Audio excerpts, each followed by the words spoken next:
आज मैं आपको एक बार फिर बिहार के सरकारी स्कूलों की कुछ तस्वीरें दिखाता हूं। वैसी तस्वीरें आपने पहले कभी नहीं देखी होंगी और न कभी ऐसे स्कूलों की कल्पना आप कर सकते हैं। क्या आप सोच सकते हैं 4 कमरों की बिल्डिंग में 5 सरकारी स्कूल एक साथ चल रहे हैं। 4 कमरों की बिल्डिंग में 5 सरकारी स्कूल। क्या आप यकीन करेंगे कि एक क्लास में 5 स्कूलों के स्टूडेंट्स को 5 टीचर एक साथ पढ़ा रहे हैं। बिहार में सरकारी स्कूलों का हाल ऐसा ही है। एक क्लास में एक ब्लैक बोर्ड को 5 टीचर्स ने 5 हिस्सों में बांट लिया और सब अपने अपने हिस्से में अपना अपना सब्जेक्ट पढ़ा रहे हैं। और यह जिम्मेदारी अब बच्चों की है कि अपनी क्लास का सिलेबस और अपने काम का सब्जेक्ट पढ़ लें। आप सोच रहे होंगे ऐसा कैसे हो सकता है। पहले मुझे भी यकीन नहीं हुआ, लेकिन हमारे संवाददाता नीतीश चंद्र ने वीडियो भेजा। एक स्कूल का नहीं, कई स्कूलों की तस्वीरें भेजी। ये जो तस्वीर आप देख रहे हैं, ये बिहार के किसी दूर दराज के ग्रामीण इलाके की नहीं है। ये बिहार की राजधानी पटना के सरकारी स्कूल की तस्वीरें हैं। ये पटना के करबेघैया इलाके का सरकारी स्कूल है। क्योंकि दूसरे सरकारी स्कूलों के पास अपनी कोई बिल्डिंग नहीं है, इसलिए 5 सरकारी स्कूलों को 4 कमरे के इस स्कूल में शिफ्ट कर दिया गया है। अब 5 स्कूलों के बच्चों को टीचर एक साथ कैसे पढ़ाएं, कहां बिठाएं, ये प्रॉब्लम थी। तो टीचर्स ने रास्ता निकाला। 5 स्कूलों की 2-2 कक्षाओं के बच्चों को एक कमरे में बैठाया। सभी 5 स्कूलों के टीचर्स एक ही ब्लैक बोर्ड पर अपने अपने स्कूलों के बच्चों को पढ़ा रहे हैं। एक ब्लैक बोर्ड को 5 भागों में बांट दिया गया है। एक तरफ इंग्लिश पढ़ाई जा रही है, उससे बगल में मैथ्स पढ़ाया जा रहा है, उससे बगल में हिंदी और उसके बगल में छोटे बच्चों को गिनती पढ़ाई जा रही है। और ब्लैक बोर्ड के सबसे आखिरी वाले हिस्से में प्राइमरी बच्चों को हिंदी के अक्षर सिखाए जा रहे हैं। यह समझना मुश्किल है कि 5 टीचर्स अपने अपने स्कूल, अपनी अपनी क्लास के बच्चों को पहचानते कैसे होंगे और बच्चे उनकी बातों को समझते कैसे होंगे। टीचर्स ने बताया कि बच्चों को पता है उनका टीचर कौन है और ब्लैक बोर्ड पर क्या पढ़ना है। पटना के एक सरकारी स्कूल की इस तस्वीर को देखकर आप चौंक जाएंगे। ऐसा आपने कभी नहीं देखा होगा।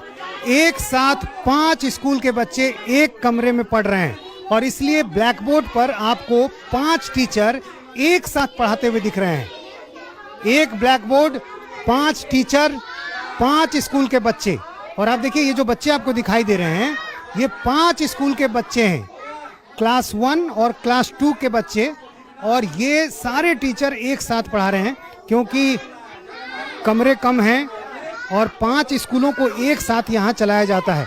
अब देखिए, एक टीचर यहाँ पर मैथ पढ़ा रहे हैं, कोई इंग्लिश पढ़ा रहा है, एक टीचर जो हैं वो हिंदी पढ़ा रही हैं, यहाँ पर एक और टीचर हैं वो कोई और सब्जेक्ट पढ़ा रही हैं। तो 5 स्कूलों के टीचर, और इसलिए देखिए सबकी आवाज़ एक साथ पढ़ा रहे हैं। सब लोग एक साथ जब पढ़ाएंगे तो आप समझ सकते हैं। और सबके अपने अपने बच्चे हैं। ये बताइए मैडम, 5 स्कूलों के, एक मिनट मैडम, ये बताइए कि 5 टीचर एक साथ पढ़ा रहे हैं, कितने स्कूल के बच्चे हैं? 5 स्कूल के सर। कौन कौन स्कूल? आपको हो गया बालक कन्या, कन्या मध्य विद्यालय बालक, कन्या मध्य विद्यालय हो गया सर, और न्यू सिन्हा हो गया, मॉडर्न प्राथमिक विद्यालय चांदपुर हो गया, और जयप्रकाश नगर हो गया सर। आप क्या सब्जेक्ट पढ़ा रही हैं? हम गणित बता रहे हैं सर। आप किस स्कूल से हैं? बालक मध्य विद्यालय करबेघैया। आप क्या पढ़ा रही हैं? हिंदी सर।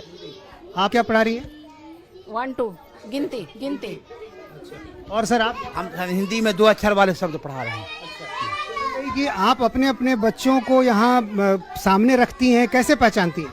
बच्चे लोग अपने टीचर लोग के पास आ जाते हैं।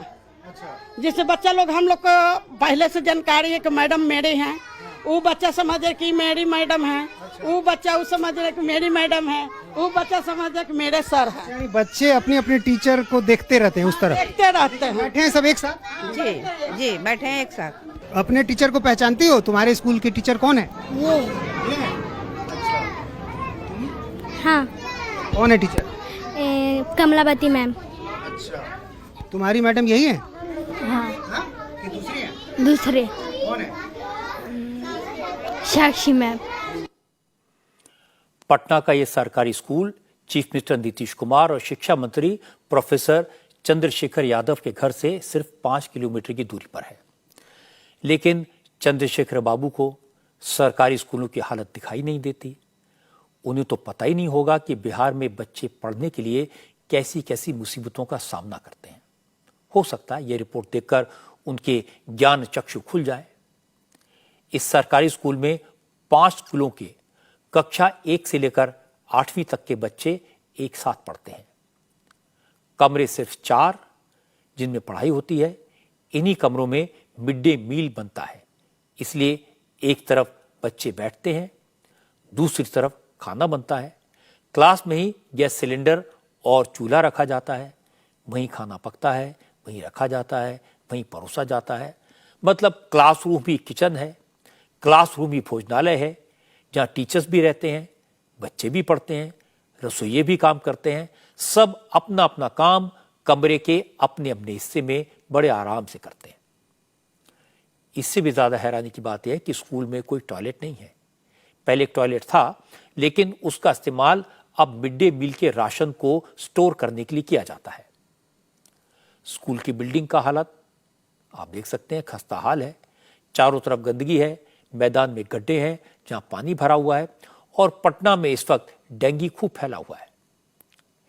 इन सब चीजों को लेकर नीतीश चंद्र ने जब स्कूल की प्रिंसिपल से सवाल किया तो उन्होंने माना प्रॉब्लम तो है, परेशानी तो है, लेकिन वो करें तो क्या करें। प्रिंसिपल ने बताया कि ये सारे इंतजामात उन्होंने अपनी मर्जी से नहीं किए।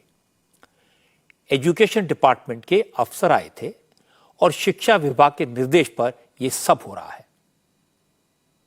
ये जो व्यवस्था है ये तो दिक्कत सर हो रहा है इसके लिए, लेकिन परेशानी क्या आती है? परेशानी आती है सर, एक साथ बच्चा को बैठने में 5 स्कूल का प्रॉब्लम तो आ रहा है। हम लोग भी फेस कर रहे हैं, पदाधिकारी समझ रहे हैं इस चीज को, लेकिन उन्हें टीचर भी जब पढ़ाते होंगे 5 टीचर एक साथ, तो जाहिर है एक की आवाज दूसरे से टकराती होगी, बच्चे को समझ नहीं पाए। कोशिश किया जाता है ना कि मैंने रूटीन से हम लोग उनको बोलते हैं पढ़ाने के लिए। और सामने देखिए जितनी गंदगी है, पानी जमा है, और ऐसे में पटना में डेंगू काफी फैला हुआ है। आपको नहीं लगता है कि ये तो आमंत्रण है बीमारी को? तो सर ये तो हम लोग, हाँ ये बात तो सर हम लोग जानते हैं, लेकिन इसके लिए सर डीपीओ साहब आए थे तो उसके लिए उन्हें बोला है कि फंड आपको हम दे रहे हैं। डीपीओ साहब बोले हैं कि फंड आप लोगों को हम दिलवाएंगे, उस फंड से यहाँ पे भरा जाएगा। पटना के इसी स्कूल में एक क्लासरूम में एक साथ 5-5 क्लासेस चल रही थी, तो दूसरे क्लासरूम में 2 कक्षाओं के बच्चों को बैठाया गया था। यहाँ एक टीचर 5वीं क्लास के बच्चों को मैथ्स पढ़ा रहे हैं और दूसरी टीचर 7th के स्टूडेंट्स को इंग्लिश पढ़ा रही हैं। अब ऐसे में इन छात्रों को अपना सब्जेक्ट कितना समझ में आएगा, ये बच्चों की समझ पर है, उनकी मेहनत पर है, उनकी लगन पर है।